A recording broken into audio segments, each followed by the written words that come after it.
Breaker Broke 23. So today I got to have a little fun. I got to work on this beautiful 97 Blazer that I originally did 23 years ago.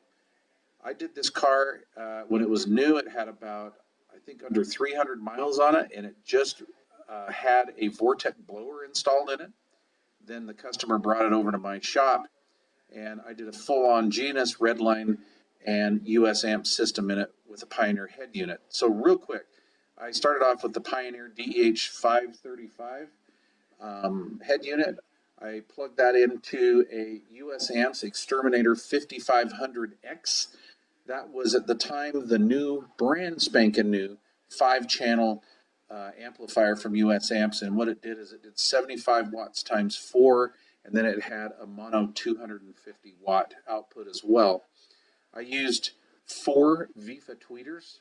I used 4 G&S Redline 5 1/4 mid-ranges, and I used 1 G&S Redline 10 in a sealed enclosure.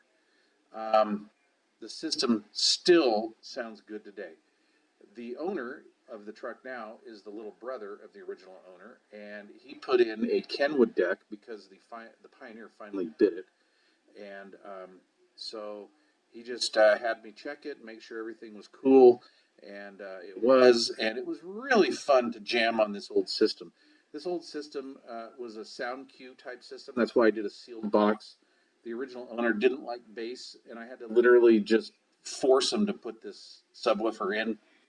So I built it in a sealed enclosure so it wasn't all boomy. This is a very musical system. I built 6 dB crossover, so there was overlap on those VIFA tweeters and those beautiful G&S 5 1/4 mid basses. Anyway, it was a real blast to work on again, and this thing still rock and rolls. Yeah, even though it has a Kenwood deck in it. Thanks for watching.